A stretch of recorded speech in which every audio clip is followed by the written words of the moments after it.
अब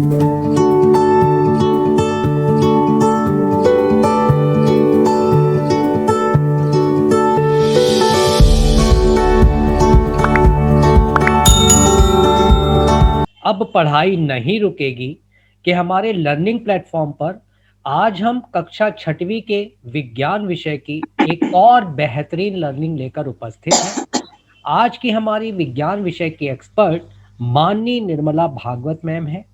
आज हम कक्षा छठवीं के विज्ञान के पाठ 11 प्रकाश, छाए और एवं परिवर्तन के बारे में बहुत ही वंडरफुल तरीके से लर्निंग लेने जा रहे हैं। हमारी यह लर्निंग प्रारंभ हो उसके पूर्व मैं प्रमोद श्रीवास्तव, आज की हमारी विज्ञान विषय की एक्सपर्ट माननीय निर्मला भागवत मैम एवं विषय के जिज्ञासु आप सभी विद्यार्थियों एवं उनके शिक्षकों का मैं भावभीना स्वागत करता हूं। अब पढ़ाई नहीं रुकेगी कि अपने स्लोगन के साथ आइए देखते हैं इस वंडरफुल लर्निंग को, और इसके लिए सम्मान से आमंत्रित हैं माननीय निर्मला भागवत मैम। धन्यवाद सर। सभी को नमस्कार। बच्चों, आज हम फिर हाजिर हैं क्लास 6 का चैप्टर नंबर 11 लेकर, प्रकाश, छाया एवं परावर्तन।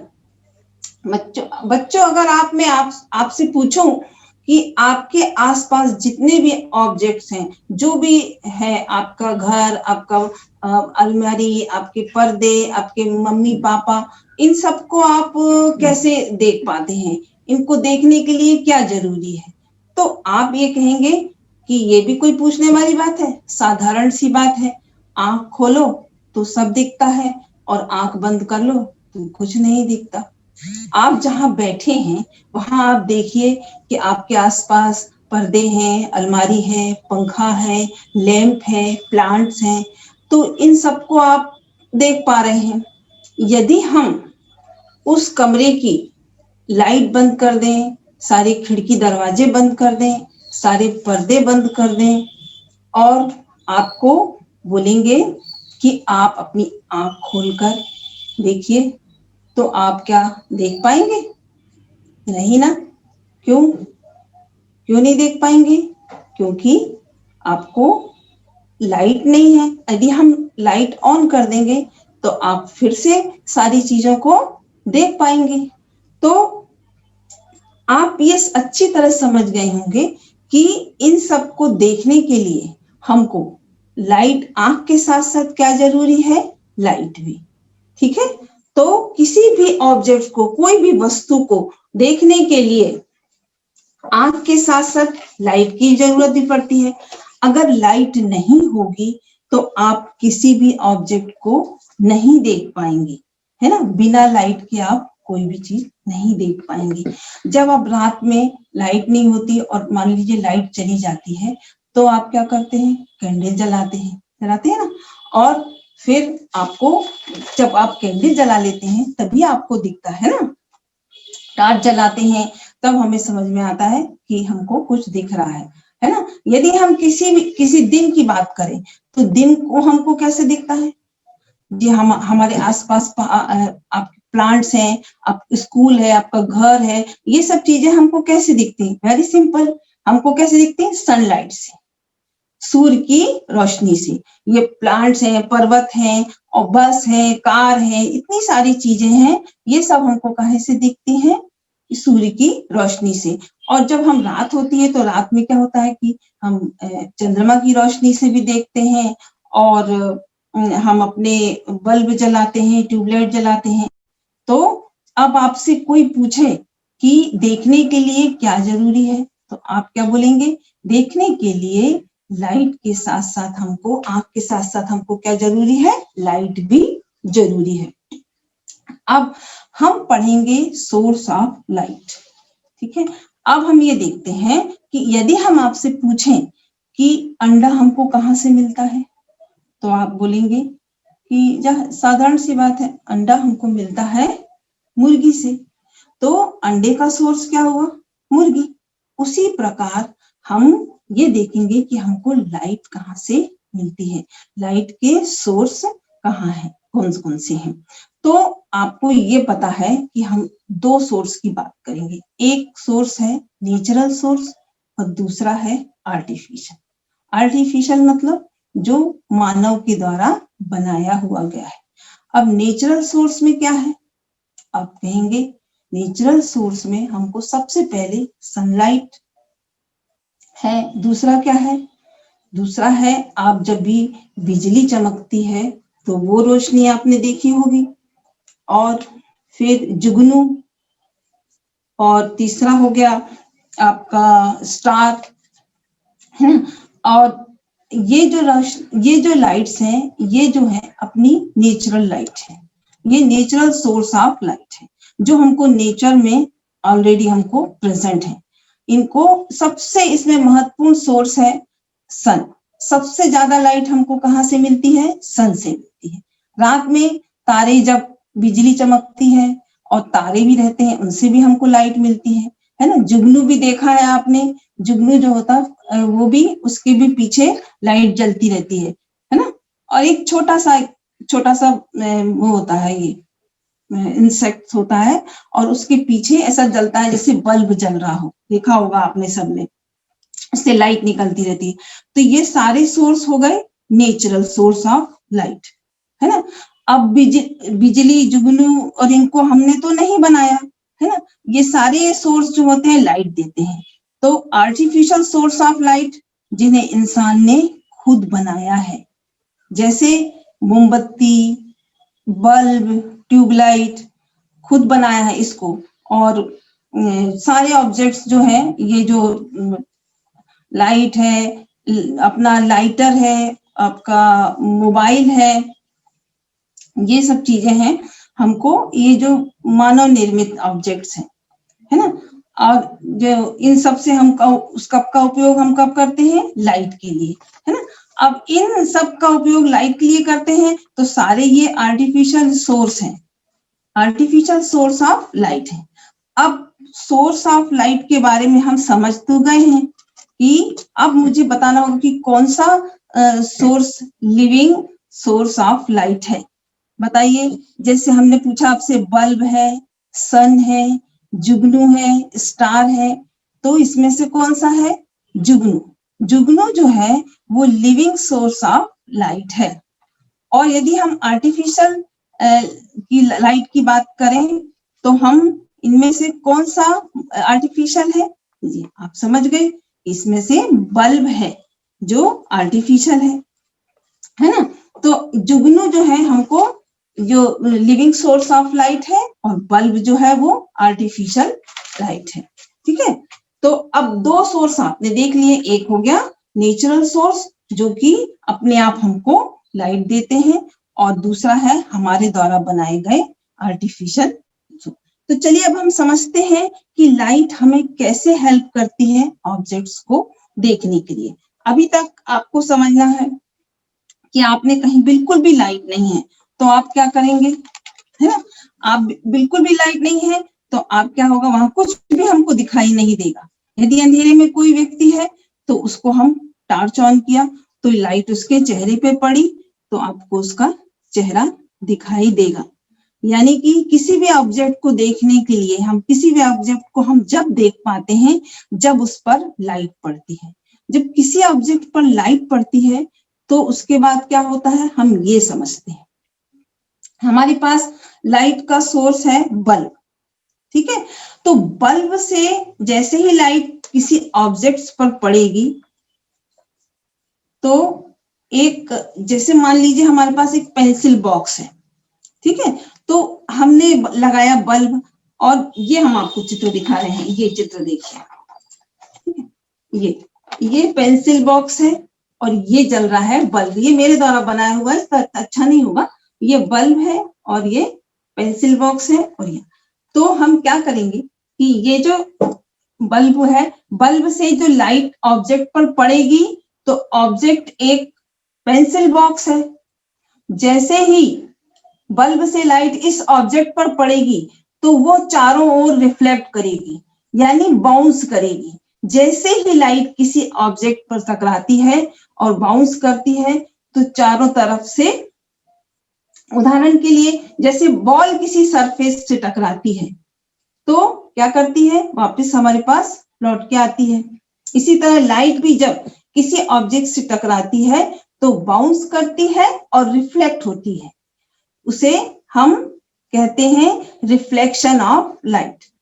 ठीक है, तो आप अच्छी तरह समझ गए होंगे कि जब हम देखते हैं तो देखने में क्या होता है, रिफ्लेक्शन ऑफ लाइट होता है।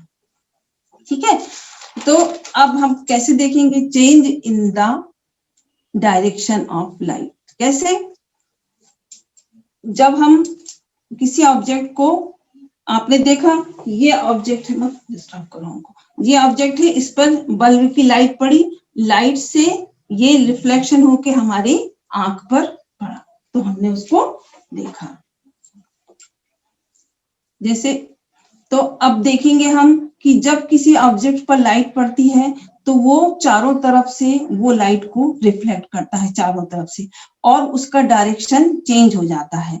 तो हम क्या बोलेंगे, change in the direction of light. जब भी लाइट किसी वस्तु पर पड़ती है तो उसकी डायरेक्शन चेंज हो जाती है, इसे हम क्या कहते हैं, रिफ्लेक्शन। इसको क्या बोलते हैं, बोलते रिफ्लेक्शन। ठीक है, तो अब हम किसी वस्तु को कैसे देख पाते हैं, इसको आप अच्छी तरह समझ गए होंगे कि जब भी कोई लाइट किसी वस्तु पर पड़ती है या किसी ऑब्जेक्ट पर पड़ती है तो वो लाइट जो होती है वो चारों तरफ उसको रिफ्लेक्ट करता है, और वो जो रिफ्लेक्टेड जो लाइट होती है वो हमारी आंखों पर पड़ती है, तब हम उसको देख पाते हैं। जैसे हमने बताया पेंसिल बॉक्स है, जैसे ही उस पर लाइट पड़ी तो लाइट को उसने चारों तरफ रिफ्लेक्ट किया, और जैसे ही रिफ्लेक्ट लाइट हमारी आंखों पर पड़ी तो हमको वो बॉक्स दिखाई दिया। अब जब लाइट किसी ऑब्जेक्ट पर पड़ती है और उसके बाद उसकी डायरेक्शन चेंज हो जाती है, जैसे मान लीजिए एक पेड़ है, उस पेड़ पर सन रेस पड़ रही है ना, और जैसे ही लाइट उस पेड़ पर पड़ेगी तो ये पेड़ हमको चारों तरफ से लाइट को रिफ्लेक्ट करता है, और जब वो रिफ्लेक्ट होता है, वो लाइट रिफ्लेक्टेड लाइट जो होती है हमारी आंखों पर पड़ती है और ये हमको दिखाई देता है। अब आपको पेड़, पत्थर, घर, दीवार ये सब दिखाई देते हैं ना, क्योंकि इन पर पड़ रही है सनलाइट, और ये ऑब्जेक्ट्स जो है लाइट को क्या कर रहे हैं, रिफ्लेक्ट कर रहे हैं, और ये रिफ्लेक्टेड लाइट हमारी आंखों पर पड़ती है, जिसे हमें ये दिखाई देते हैं। इसलिए हमने कहा कि हम लाइट के बिना नहीं देख सकते। जब भी लाइट किसी ऑब्जेक्ट पर पड़ेगी तो वो चारों तरफ से वो लाइट को रिफ्लेक्ट करता है, कोई भी ऑब्जेक्ट होगा। तो ये रिफ्लेक्टेड लाइट जो है जब हमारी आंखों पर पड़ेगी, पहुंचेगी, तभी हम किसी चीज को या किसी वस्तु को देख पाते हैं। अगर आप इस कॉन्सेप्ट को समझ गए होंगे तो हमें इस प्रश्न का उत्तर दें कि हम किसी वस्तु को कैसे देख पाते हैं। कैसे देख पाते हैं हम किसी वस्तु को, आप समझ गए होंगे कि हम कैसे देख पाते हैं, रिफ्लेक्शन ऑफ लाइट, है ना। तो अब अच्छे से आप समझ गए हैं कि हमको कोई भी लाइट जो होती है जब किसी भी ऑब्जेक्ट पर पड़ेगी तो वो चारों तरफ से क्या करता है, लाइट को रिफ्लेक्ट करता है, और वो रिफ्लेक्टेड लाइट जो होती है हमारी आंखों में पड़ती है जब ही हम किसी वस्तु को देख पाते हैं। ठीक है, अब जो भी हम आप आसपास देखते हैं, दिन के समय तो हमारी सनलाइट रहती है, पेड़ हैं, पत्थर हैं और बहुत सी चीजें हैं, तो इन पे सब ये सब इन पे लाइट पड़ रही है और ये लाइट को क्या कर रहे हैं, रिफ्लेक्ट कर रहे हैं, और वही रिफ्लेक्टेड लाइट जो हमारी आंखों में पड़ रही है और हम देख पा रहे हैं। ठीक है, ठीक है, ये समझ में आ गया। अगर आप अच्छे से समझ गए तो आपको पता चल जाएगा कि हम किसी वस्तु को कब तब देख पाते हैं जब क्या होता है, लाइट का रिफ्लेक्शन होता है। अभी पढ़ा कि किसी भी ऑब्जेक्ट को जब हम देख पाते हैं कि जब वो लाइट रिफ्लेक्ट हो रही है और हमारी आंखों पर पड़ रही है। अब हम बात करेंगे दीप्त पिंड की, है ना। अब दीप्त पिंड क्या है, आप सोच रहे होंगे। तो दीप्त पिंड वो है जो इनके पास खुद की लाइट है, खुद की लाइट है, और ये हमें लाइट देते हैं। आपको पता है कौन से हैं कि दीप्त पिंड, एक ऑब्जेक्ट होता है दीप्त पिंड और दूसरे होते हैं अदीप्त पिंड। जिसको कि दीप्त पिंड को बोलते हैं ल्यूमिनस और अदीप्त पिंड को बोलते हैं नॉन ल्यूमिनस। अगर हम बात करते हैं ल्यूमिनस ऑब्जेक्ट की, तो वो ऑब्जेक्ट्स जो हमको लाइट देते हैं, जिनके पास खुद की लाइट होती है, और ये ऑब्जेक्ट सोर्स ऑफ लाइट है। सबसे पहले क्या होंगे सोर्स ऑफ लाइट? सबसे पहले सबसे वेरी इंपॉर्टेंट है सन, स्टार, बल्ब, टॉर्च, कैंडल, ये सब है सोर्स ऑफ लाइट।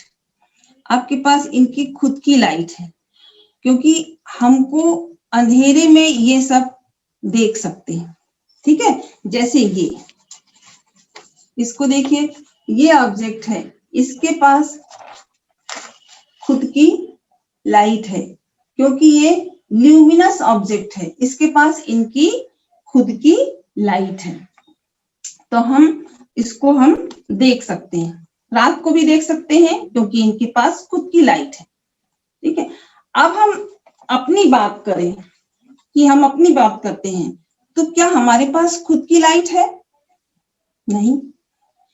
हमारे पास सारे ऑब्जेक्ट्स हैं, जैसे टेबल है, चेयर है, और ट्री है, बहुत सारे कपड़े हैं, आपको दिख रहे हैं, इनके पास खुद की लाइट है क्या? नहीं। तो ये कैसे हो गए? ये हो गए नॉन ल्यूमिनस, यानी अदीप्त पिंड, नॉन ल्यूमिनस ऑब्जेक्ट, है ना। ये जैसे हैं, ये कौन कौन हो गए नॉन ल्यूमिनस? ये हो गए आपकी book, sofa, chair, pen, pencil, ये सब जो है नॉन ल्यूमिनस ऑब्जेक्ट है, अदीप्त पिंड। एक पेंसिल स्टैंड है जो कि दीप्त, ये एक पेंसिल स्टैंड है, ये हमने देखा है आपको, फिर से इसी चित्र को मैं फिर से दिखा रही हूँ, ये हमारा पेंसिल स्टैंड है। हम इसे कैसे देख पा रहे हैं? इसे हम ल्यूमिनस ऑब्जेक्ट के द्वारा देख पाते हैं। कैसे? यहाँ बल्ब एक ल्यूमिनस ऑब्जेक्ट है, क्योंकि वो लाइट दे रहा है, उसके पास खुद की लाइट है। जब किसी ल्यूमिनस ऑब्जेक्ट से लाइट पड़ती है किसी नॉन ल्यूमिनस ऑब्जेक्ट पर, तो वो इस लाइट को रिफ्लेक्ट कर देता है, और वो रिफ्लेक्टेड लाइट जो है हमारी आंखों तक पहुंचती है, तब हम किसी नॉन ल्यूमिनस ऑब्जेक्ट को देख पाते हैं, ठीक है। ये समझ में आ गया? तो अब आप समझ गए कि दो ऑब्जेक्ट हो गए, एक दीप्त पिंड और एक अदीप्त पिंड। अब हम अदीप्त पिंड को हम कैसे देख पा रहे हैं? कैसे देख पा रहे हैं? जब दीप्त पिंड से लाइट पड़ रही है अदीप्त पिंड में, और वो लाइट रिफ्लेक्टेड होकर हमारी आंखों पे आ रही है, तो हम उसको देख पाते हैं, है ना।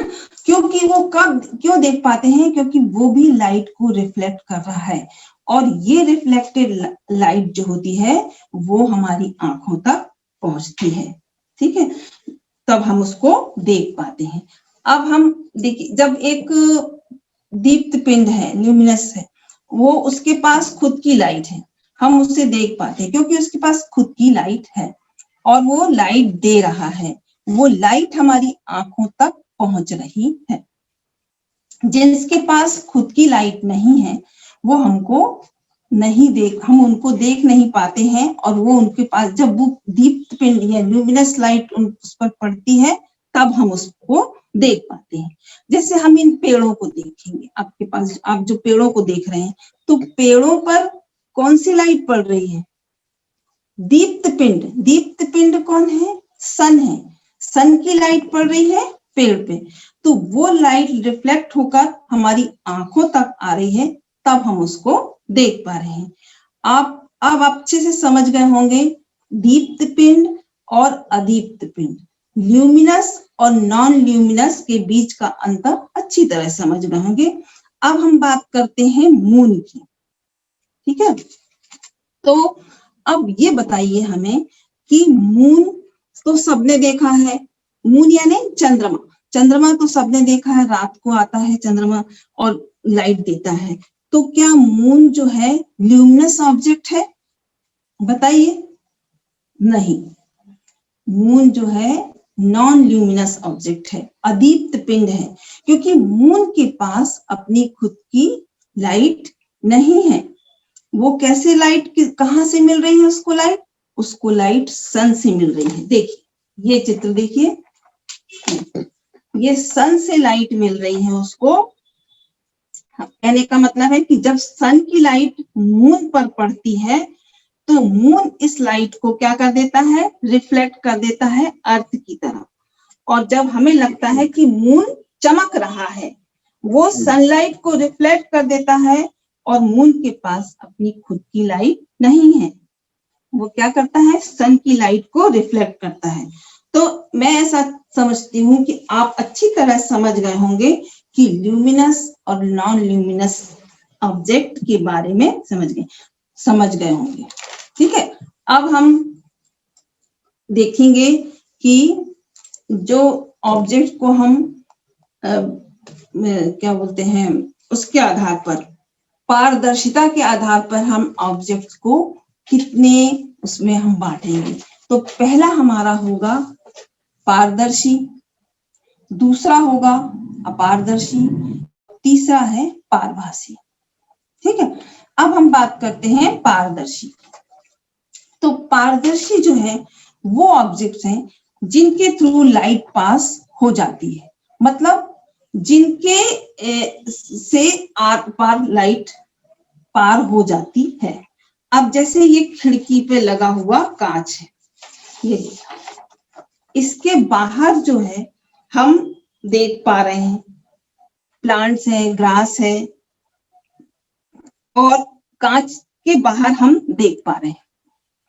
तो हमें पता है कि किसी भी ऑब्जेक्ट को देखने के लिए क्या जरूरी है, अभी हमने आपको बताया कि किसी भी ऑब्जेक्ट को देखने के लिए जरूरी है उस ऑब्जेक्ट से जो लाइट रिफ्लेक्ट हो रही है वो हमारी आंखों तक पहुंचे। ठीक है, तो यहाँ पर हमने देखा कि हम खिड़की के बाहर वो चीज देख रहे हैं, ये प्लांट लगे हुए हैं और ये खिड़की में क्या लगा हुआ है, ग्लास, कांच। तो कांच के द्वारा हम देख पा रहे हैं। तो कांच कैसा हुआ, पारदर्शी। कैसे हुआ, क्योंकि कांच से हम कांच के बाहर देख पा रहे हैं, तो जो लाइट है, मान लो कांच के बाहर एक पेड़ है, घास है और भी कुछ ऑब्जेक्ट्स हैं, तो जब उन पे सनलाइट पड़ रही है और वो लाइट जो है चारों तरफ अपने रिफ्लेक्ट कर रहा है वो ऑब्जेक्ट, और वो लाइट जो है कहाँ पहुंच रही है, कांच के द्वारा, कांच से पास होकर हमारी आंखों तक पहुंच रही है, तब हम आपको उसको हम उस ट्री को हम देख पा रहे हैं। क्योंकि जो ट्री है उस लाइट को रिफ्लेक्ट कर रहा है और वो चारों डायरेक्शन में, और रिफ्लेक्टेड लाइट जो है वो हमारी आंखों तक पहुंच रही है। तब हम अंदर से बैठ के हम बाहर जो पेड़ लगा है उसको हम देख पा रहे हैं, क्योंकि ये ऐसा ऑब्जेक्ट है जिसके थ्रू लाइट पास कर सकती है। इसे हम कहते हैं ट्रांसपेरेंट ऑब्जेक्ट, पारदर्शी पदार्थ। पारदर्शी पदार्थ कौन कौन से हो सकते हैं, एक तो एयर है, ग्लास है, और जैसे हम बोलेंगे ये पानी है, ये बॉटल में, ये भी एक ट्रांसपेरेंट है। ये कांच का ग्लास है, इसमें हमको दिख रहा है कि हमारी उंगली है। ठीक है, उसके साथ साथ हम और भी है। अब दूसरा जो है वो है पारभासी। पारभासी ऑब्जेक्ट ऐसा है जो कि अलाउ करते हैं लाइट को कि कुछ भाग को अपने से थ्रू पास करने, है ना, वो पारभासी प्रोजेक्ट ऑब्जेक्ट्स कहलाते हैं, है ना। अब पारभासी जैसे यहाँ पे ये है, ये इसमें जो है लाइट तो है, पूरी तरीके से लाइट पास नहीं हो रही। इसमें ये जो है बटर पेपर, इसमें क्या है कि हमको थोड़ा सा दिख रहा है, पूरा नहीं दिखता है। पारभासी ऑब्जेक्ट में पूरा नहीं दिखता है। बटर पेपर हो गया, घिसा हुआ कांच हो गया, तो लाइट इसमें पास हो रही लेकिन पूरी हम क्लियरली नहीं देख पाते। तीसरा ऑब्जेक्ट है हमारा अपारदर्शी। तो अपारदर्शी है ऑब्जेक्ट वो होता है जिसमें कि हम बिल्कुल भी उसके आर पार नहीं देख पाते लाइट को। ये ऑब्जेक्ट्स जो होते हैं वो लाइट को पास नहीं करते। हमारे दरवाजे, चेयर, खिड़की और जो दीवार, ये जो है ये ऑब्जेक्ट्स होते हैं, अपारदर्शी ऑब्जेक्ट्स होते हैं। यहाँ पर दीवार, बाहर से हम नहीं देख पाएंगे कि दीवार के उस पार क्या है, क्योंकि ये दीवार जो है लाइट को पास नहीं कर रही है। इसके अंदर जो ऑब्जेक्ट्स है वो भी लाइट रिफ्लेक्ट कर रहा है, लेकिन हमारी आंखों तक नहीं पहुंच पा रहा, तो हम उसको नहीं देख पा रहे हैं। ठीक है ना? अब आप समझ गए होंगे कि पारदर्शी जो होते हैं वो क्या करते हैं, लाइट को अपने से पास होने देते हैं। पारभासी जो होते हैं वो पूरा पूरा लाइट उनसे पार नहीं हो पाता है, थोड़ा क्लियर मतलब दिखता नहीं है।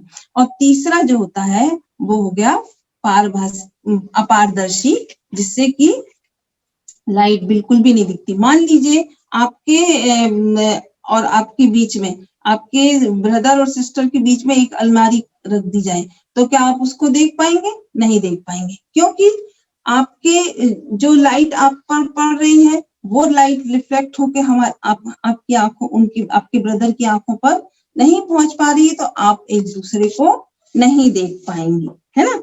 तो हम समझ गए, आपने तीनों ऑब्जेक्ट्स को समझ गए, पारभासी, अपारदर्शी और पारदर्शी। ठीक है, अब हम देखेंगे कि बहुत इंपॉर्टेंट प्रॉपर्टी ऑफ लाइट है, वो है कि लाइट जो होती है, जो प्रकाश जो होता है, वो एक सरल रेखा में गमन करता है। तो कैसे देखेंगे कि जब हम देखते हैं कि एक, आपने भी देखा होगा कि कभी किसी प्लांट को, ये देखिए, जब किसी पेड़ पर से सनलाइट दिखती है तो आप समझ गए होंगे कि लाइट हमेशा स्ट्रेट लाइन में ही ट्रेवल करती है। ये दिख रही है, देखो सन रेज दिख रही है, हमेशा सरल रेखा में गमन करती है।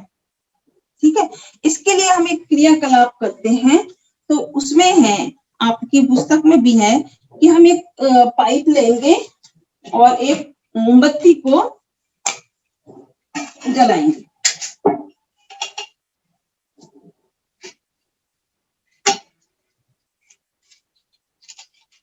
ये देखिए,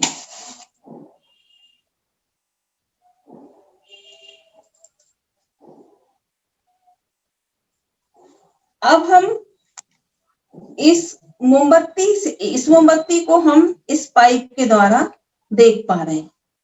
ठीक है, ये, और उसी जगह हमने पाइप को थोड़ा बेंड कर दिया, फिर हम इसको देखने की कोशिश कर रहे हैं, तो हमको लाइट नहीं दिख रही है। क्यों नहीं दिख रही है? क्योंकि लाइट जो होती है हमेशा एक सरल रेखा में गमन करती है। कैसे?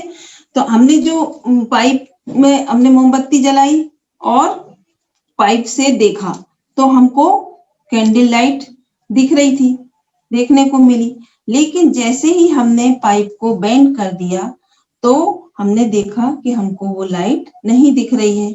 ऐसा क्यों हुआ? ऐसा इसलिए हुआ कि जो मोमबत्ती की जो कैंडल लाइट थी, वो जो थी, वो क्या हुई कि जब हमने पाइप को मोड़ दिया, बेंड कर दिया, तो वो हमको इसलिए नहीं दिख पाई क्योंकि वो लाइट जो थी वो ब्लॉक हो गई और हमारी आंखों तक नहीं पहुंच पाई, है ना? इसलिए हम ये कह सकते हैं कि जो कोई भी ऑब्जेक्ट को देखने के लिए हमको उसकी रिफ्लेक्टेड लाइट तो हमारी आंखों तक पहुंचना चाहिए। और यहाँ पर पाइप जब सीधा था तो मोमबत्ती की लाइट रिफ्लेक्ट हो रही थी और वो हमारी आंखों तक पहुंच रही थी, क्योंकि लाइट ट्रेवल करती है हमेशा स्ट्रेट लाइन, प्रकाश हमेशा सरल रेखा में गमन करता है। लेकिन जब हमने पाइप को मोड़ दिया तो मोमबत्ती से जो लाइट रिफ्लेक्ट हो रही थी वो हमारी आंखों तक नहीं पहुंच पाई। इस बात से ये प्रूफ हो गया कि लाइट हमेशा स्ट्रेट लाइन पर ही ट्रेवल करती है।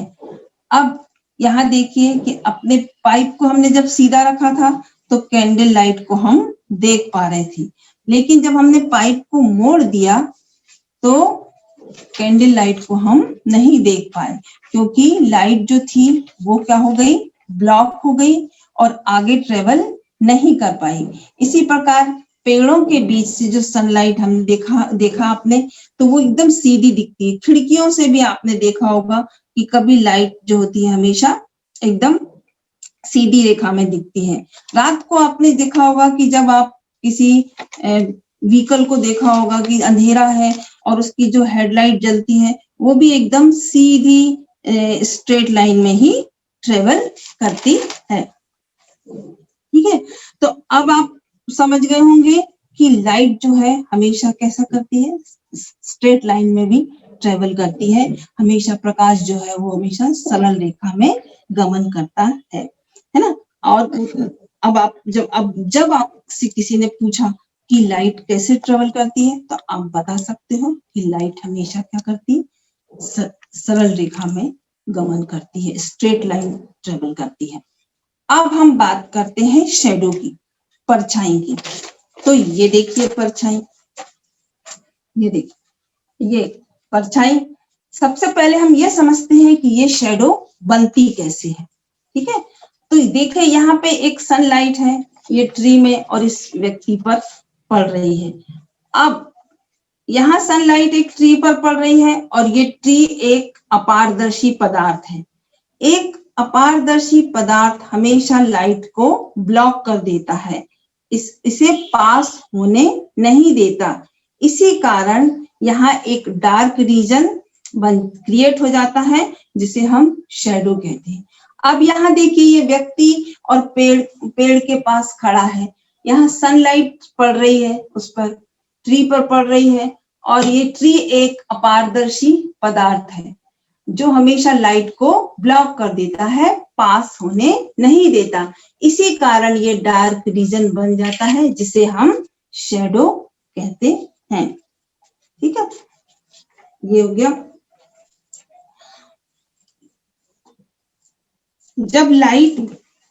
जब भी लाइट किसी लाइट के पाथ को एक अपारदर्शी ऑब्जेक्ट ब्लॉक कर देगा, वहां पे शैडो बन जाएगा। चलिए आगे बढ़ते हैं। अब शैडो बनने के लिए 3 कंडीशन होती हैं। वो कंडीशन क्या है? पहली कंडीशन तो एक ये है कि जो लाइट सोर्स, लाइट तो होनी चाहिए, लाइट होगी तभी शैडो बनेगी। क्या कभी आपने अंधेरे में अपनी परछाई बनते देखा है? नहीं ना। तो 3 कंडीशन जरूरी है अपने लाइट के शैडो बनने के लिए। तो वो कौन सी कंडीशन है? पहली कंडीशन हो गई कि लाइट होना चाहिए। दूसरी कंडीशन इंपॉर्टेंट चीज हो गई कि एक अपारदर्शी ऑब्जेक्ट होना चाहिए। और तीसरी कंडीशन हो गई कि उसके स्क्रीन या सरफेस बिहाइंड द ऑब्जेक्ट्स, मतलब किसी भी जिसकी शैडो बनना है उसके पीछे किसी प्रकार का सरफेस या स्क्रीन होना चाहिए। जैसे इस चित्र को देखिए, इसमें ये लड़की जो है इस लड़की को टच कर रही है और उसके पीछे उसने स्क्रीन बनाया है, तो उसकी शैडो बन रही है ना। तो ये तो शैडो बनने के लिए सतह होना चाहिए, है ना। और अंधेरे में इसने लड़की ने टच किया तो वो पीछे जो स्क्रीन है उसकी शैडो बन रही है। अब हम बात करेंगे प्रॉपर्टी ऑफ शैडो की। शैडो बनने के लिए ऑब्जेक्ट जो है जिनकी शैडो बनेगी तो वो एक तो अपारदर्शी या पारभासी हो। ट्रांसपेरेंट ऑब्जेक्ट की शैडो नहीं बनती। क्यों नहीं बनती? क्योंकि ट्रांसपेरेंट ऑब्जेक्ट्स होते हैं वो अपने में से लाइट को पास होने देते हैं, इसलिए उनकी शैडो नहीं बनती। उनको लाइट को वो ब्लॉक नहीं करते, अपने में से पास होने देते हैं, तो उनकी शैडो नहीं बनती। अब शैडो किसकी बनती है? जो अपारदर्शी ऑब्जेक्ट होते हैं या फिर पारभासी। तो जो शैडो बनती है, दूसरा कंडीशन ये है, दूसरी प्रॉपर्टी ये है कि जो शैडो बनती है, चाहे वो ऑब्जेक्ट की शैडो हो किसी भी ऑब्जेक्ट की शेडो हो वो हमेशा ग्रे और ब्लैक कलर की होती है। अगर आपने गौर किया होगा कि जिस डायरेक्शन से लाइट आ रही है उसके अपोजिट डायरेक्शन में ही शेडो बनती है। शेडो हमेशा स्क्रीन पर बनती है, चाहे वो ग्राउंड हो, दीवार हो या कोई भी सरफेस हो, शेडो हमेशा वही बनती है। ठीक है, कभी कभी शेडो देख के ये हम पता लगा लेते हैं कि वो शेडो किस ऑब्जेक्ट की है, लेकिन कभी कभी हमको भूल हो जाती है कि हम नहीं समझ पाते कि वो शेडो किसकी है। जैसे इस चित्र में आप देखेंगे तो हम नहीं पता कब नहीं, इसको हम देख के नहीं पता लगा पाएंगे, हमको ये धोखा हो रहा है कि ये जानवर है, लेकिन ये तो हाथों से बनाई जा रही है। ठीक है, अब हम आगे बढ़ते हैं। ये देख लिया आपने, तो शेडो से हमको तो समझ में आता है। अब हम देखेंगे कि जो शेडो बन रही है वो ये दो,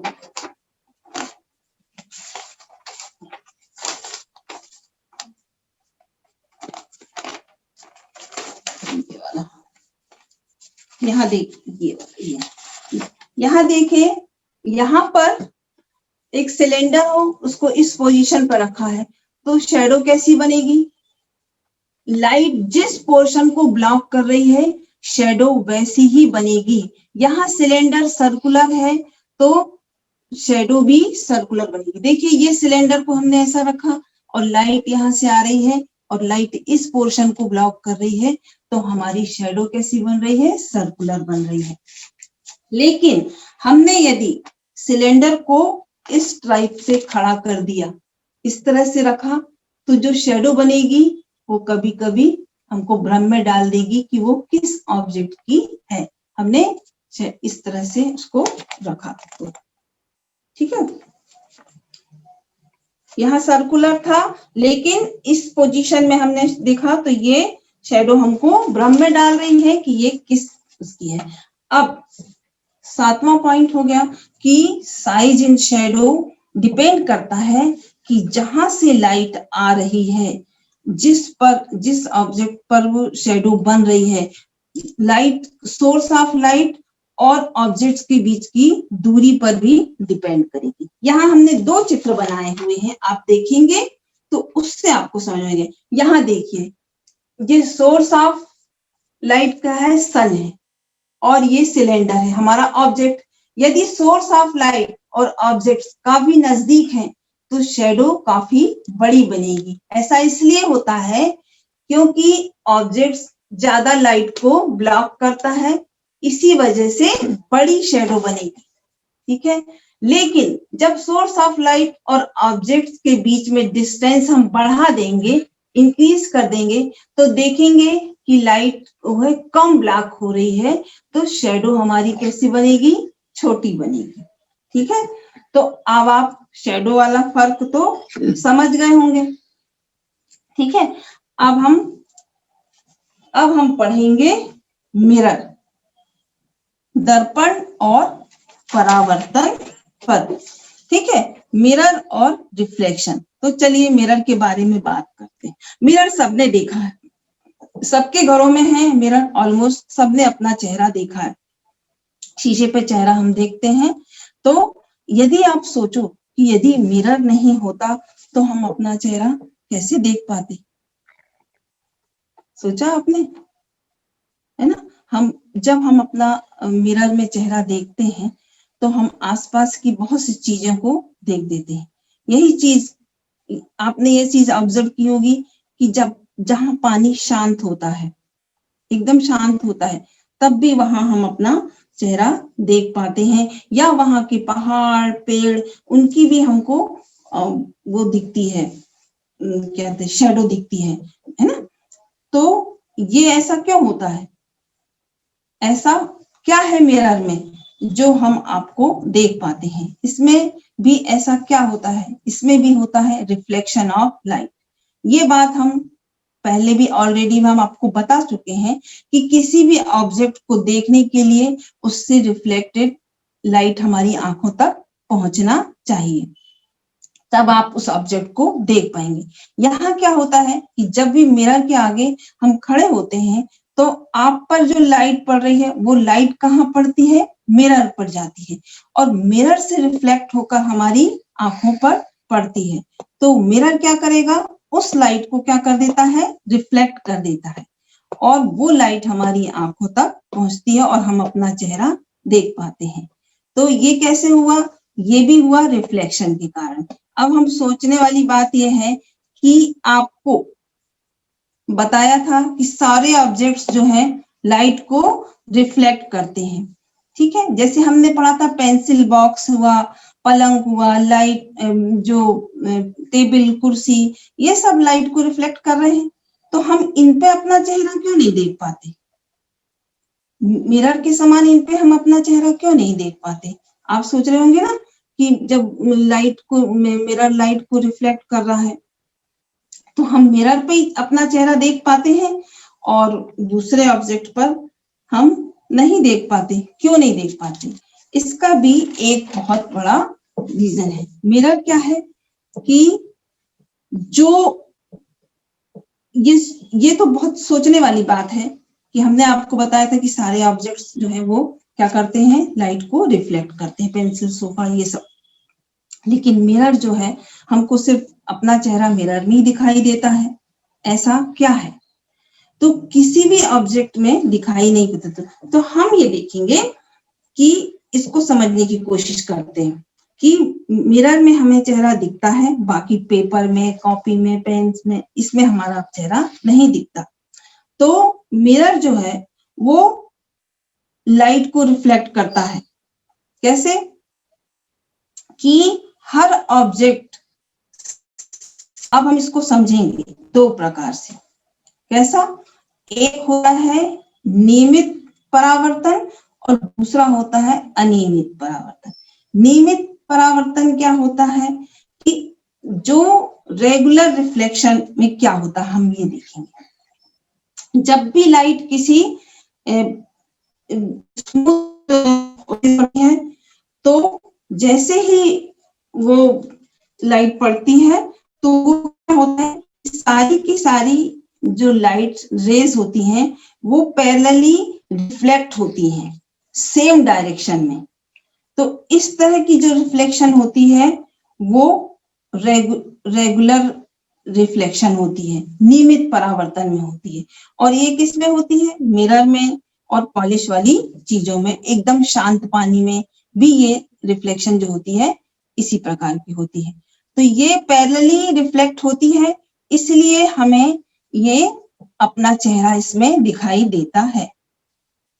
आपने देखा होगा जब हम नई नई स्टील की प्लेट अपने घर में लाते हैं तो हमको उसमें अपना चेहरा दिखाई देता है। ऐसा इसलिए होता है कि वो बहुत चिकना होता है, पॉलिश होता है, चमकदार होता है। तो वहां पे क्या होता है, रेगुलर रिफ्लेक्शन होता है कि जब रेस पड़ती हैं और वो एक नियमित परावर्तन के द्वारा परावर्तित होती हैं तो उसके कारण हमारा चेहरा दिखाई देता है। इतना क्लियर दिखाई देता है कि अब हम बात करेंगे कि सोफा, हमारे पास जो बहुत सारी चीजें जैसे सोफा है, हमारे पेन, पेंसिल, टेबल, सारी चीजें हैं, इनमें हम अपना चेहरा क्यों नहीं देख पाते, क्योंकि इनमें होता है अनियमित रिफ्लेक्शन, इरेगुलर रिफ्लेक्शन। क्योंकि इनका सरफेस तो बहुत रफ होता है और जब भी लाइट की रेस इरेगुलर सरफेस पर पड़ती हैं जैसे पेपर, चेयर, टेबल आदि, तो ये जो लाइट रेज हैं वो डिफरेंट डायरेक्शन में रिफ्लेक्ट हो जाती हैं। इसी वजह से जो आप सारी चीजों में अपनी इमेज को नहीं देख पाते, है ना। आप किसी भी टेबल चेयर में अपना चेहरा नहीं देख पाते क्योंकि उसका सरफेस जो होता है बहुत रफ होता है और उसमें इरेगुलर रिफ्लेक्शन होता है जो मिरर से बिल्कुल अलग है। मिरर जो है वो बहुत ही ज्यादा स्मूथ होता है, इसी वजह से उसकी रेगुलर रिफ्लेक्शन होती है और हमको हमारा चेहरा दिखाई देता है। अब स्टील की बात कही थी, जब स्टील की प्लेट नहीं आती है तो वो सरफेस क्या होती है, स्मूथ होती है और काफी क्लियर इमेज दिखाई देती है। धीरे धीरे वो क्या हो जाता है, रफ हो जाता है और हमको धुंधला दिखाई देने लगता है, ज्यादा क्लियर इमेज हमको दिखाई नहीं देती।